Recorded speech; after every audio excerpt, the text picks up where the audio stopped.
Hello folks and welcome to another video of mine. In today's video we are going to be taking a look at Mad Max and we're checking out the gameplay on the Xbox Series S.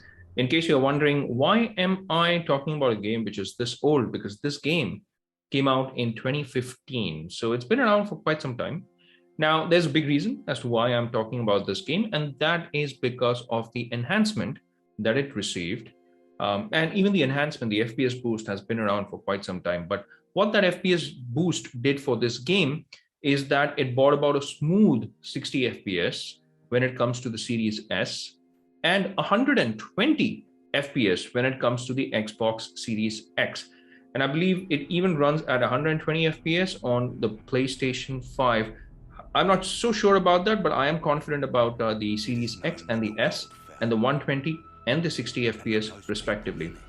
Now, as far as the game size goes, the game sits at, say, about 32.4 GB on your Series S. So for those of you who are concerned about how much space will it occupy, then that's 32.4 GB, which is a respectable storage space given the fact that the Xbox Series S has very limited internal storage capacity. So you may want to keep that in mind. The good point about it is that well, you can even store it on your external hard drive simply because of the fact that it's not an X or an S optimized game.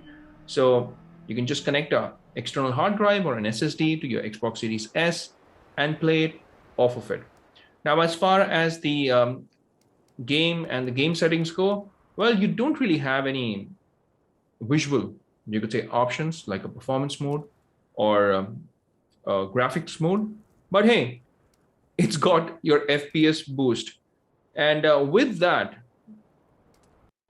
this game looks fabulous on the Series S. Now, as far as the resolution goes, the resolution, even when it came out way back in 2015, it ran at a smooth 1080p. So if I had to compare it to the PS4 back then I think it gave the PS4 good competition in terms of performance because it ran at a smooth 1080p but locked at 30 FPS when it came out. Now it still runs at that 1080p resolution but with the FPS Boost. So I don't know if you can notice this, but if you run this game on a base Xbox console and then play this footage side by side, you will clearly be able to tell the difference because 60 FPS and the FPS Boost makes a massive difference in the way the game looks. And I'm sure each and every one of us gamers appreciate what they're doing, or what they were doing at least, because they just announced that some of the very old games, it was like a last run of games which will receive the FPS Boost. So having said that, well, this video is about Mad Max, and let's get back to this game. Now, in case you don't know about Mad Max at all, I would be surprised, but still, just for the sake of this video, I'll just give you a little bit of information about this game. Now, this game is an action-adventure game. It's a third-person action-adventure game, and I love third-person action-adventure games. Now, it's developed by Avalanche Studios, and it's published by Warner Brothers Interactive Entertainment. WB Studios, man oh man. Now, WB Studios has been in the news because of the whole DCEU thing going on, people calling it the DC Shiu and all that stuff. No comments there, but hey, coming back to this game, I keep going away from this game. So it was released in 2015, as I've already given you that information. It came out on the PlayStation 4, it came out on your PC, and it also came out on Xbox One. Now, it's a post-apocalyptic game. So it's set in this post-apocalyptic wasteland kind of a backdrop, and that's what you see here. So you'd be getting a lot of deserts, canyons, even caves, and we're going to dive into that. But it starts with this open cinematic, and this open cinematic is quite long. I mean, because it's already been like four and a half minutes now, and the quality of the cinematic is good. Considering that this is a 2015 game, I would say say this still looks good on your Xbox Series S. I mean, the way the characters have been designed, so the character design, the backdrop, everything looks really nice. The protagonist here, well designed, I would say, although he has nothing on right now. But yeah, you would see as you progress, he gets his costume and all that stuff. Oh, so this is a bit gory. In case you're not into gore, you may want to turn away or just skip 15 to 30 seconds of the video. So now we have our opening credits, and it's very cinematic. It feels like a movie, at least so far. And the opening credits give it that movie kind of a feel. So it's quite nice. It's I would go ahead and say that this looks very much like a futuristic, dystopian, Western movie. So here you get your companion in the game. So it's a pet dog, and what starts off as this kind of a enemy or foe kind of a relationship with the dog very quickly turns into a faithful companion sort of a scenario. So we saw that he was on the side of the enemy, but now he's on your side. So the dog didn't take too long to change sides. Smart boy, I would say. So almost 6.5 minutes, and this is where you finally get into the gameplay. So now you get a chance to move the character around. I'm just panning the camera a little bit so that you get an idea as to how smooth this looks. And again, the game level, the way it's designed, you have a lot of canyons, you have a lot of caves, you have a lot of mountains in the background, etc. And it's a wasteland. It's a futuristic wasteland. If you already know about Mad Max, then you would know what kind of a setup this is. So yeah, I have to say that the game looks extremely sharp. So it runs at 1080p, but in terms of the visual fidelity, I must say that this looks good.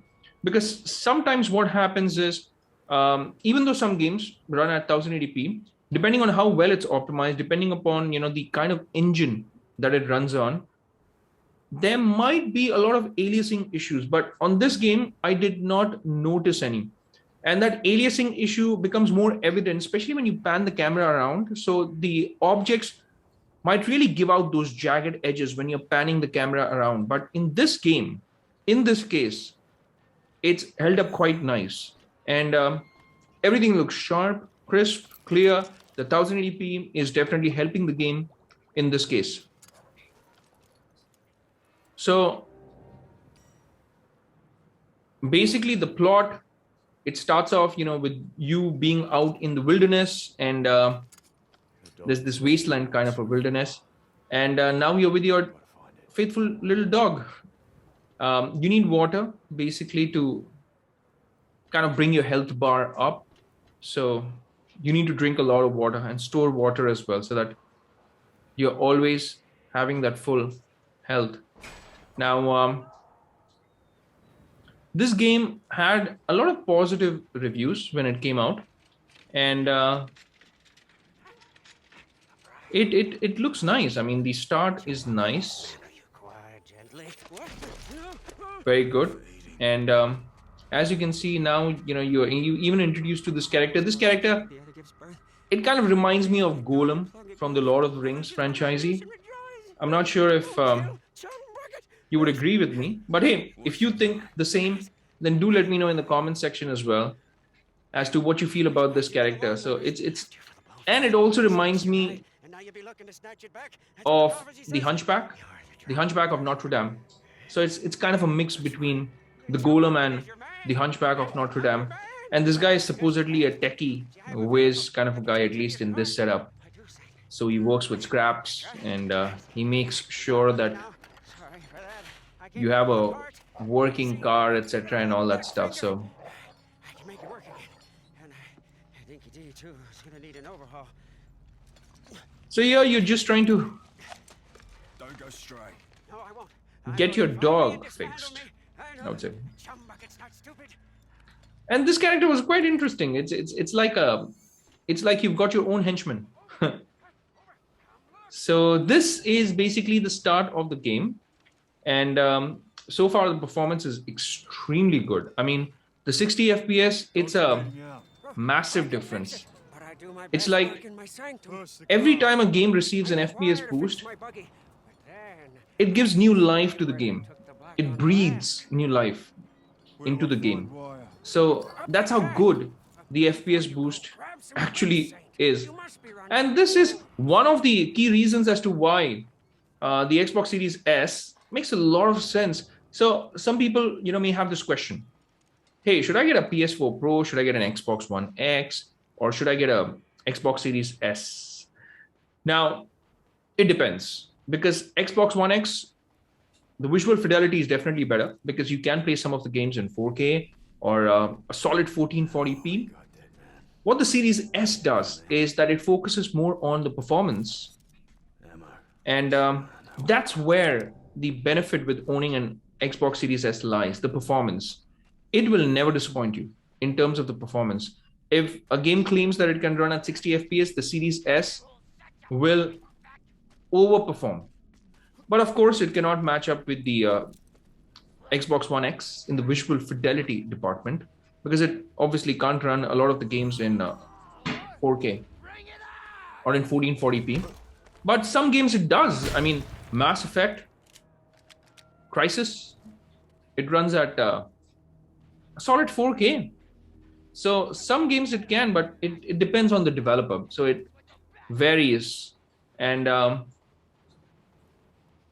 depending on the game, you can have 1080p, 1440p, or 4K kind of a experience. So now we are finally getting into some combat dynamics or mechanics here. And this is very much like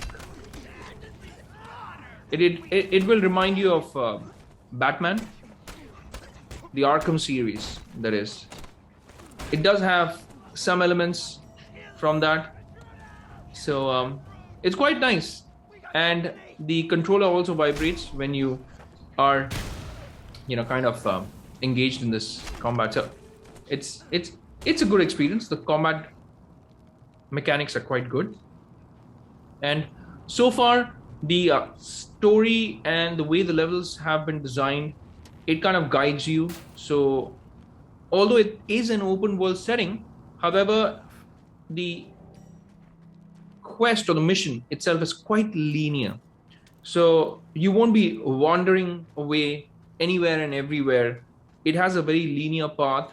And I kind of appreciate that in games, because sometimes you can get lost and you can aimlessly wander in very big world settings. So if you have like this massive open world setting, then you can actually get lost, and that can be frustrating sometimes. When you're gaming, you would actually want to know where you want to go. So this game so far has impressed me in terms of the performance. And again, I'm saying that the resolution is very good. I've hardly noticed the aliasing issues on this, because I don't think there are any issues when it comes to the aliasing on this game. The draw distance is respectable. I mean, even the flame, if you see that in the background, it looks good. The textures look nice. Whether it's your metal, whether it's your ground, even the dust, when he's running, when he's sprinting, you can notice the dust coming off the ground. So tiny details like this, it matters. And it just gives you that immersive kind of an experience. So far, so good. The start has been quite interesting. It's not a boring kind of a setup, because some games, the first 15 to 20 minutes can actually help you decide whether you want to play this game or not. So the question is, do I want to play this more? I'm now 15 minutes into the game. The cutscene was interesting, although long, but hey, it sets the tone for what's to come, and it helps with that narrative storytelling element as well. So I appreciate that it was 6.5 minutes. Hey, when I was making the video for Halo, Infinite, the campaign mode, the cutscene was for 11 minutes, over 11 minutes. It was not until, say, about 11 or 12 minutes that I actually got to play. Now, this is comparatively half of that, so much better still. And here, you break into, again, a few cutscenes. The transitions between the gameplay and the cutscenes, they are seamless, and both look very sharp. So in terms of the visual presentation, this game has it all. In terms of the visual presentation, it has that setting nailed to the point. Because if you've seen the movies Mad Max, then it reminds you of the movie, the setup. They have done a good job with making this world look like the cinematic world of Mad Max. So it's quite nice so far. And you are now finally gonna get into a vehicle. So you're just gonna drop off your pet and you're gonna hop onto the vehicle. So we're also gonna check out how it feels to drive around this wasteland. So engines are on and off you go. Hey, it's quite nice. I mean, it's very responsive. Sometimes what happens is when you play a game, and in a third-person action-adventure games, if you've got a vehicle that you can get into and drive around, sometimes that might feel a little tacky. The reason why I say that is because although I love Mass Effect, and the game overall was legend, wait for it, Derry. However, the vehicular movement, it felt like you're traveling on air. So it is important how you program the vehicular movement as well, and this game does a good job. So I felt like I was driving around in a vehicle. It was rooted to the ground, and that felt nice, because if you're driving a car and if it feels like you're floating in the air, it takes away from that immersive experience, right?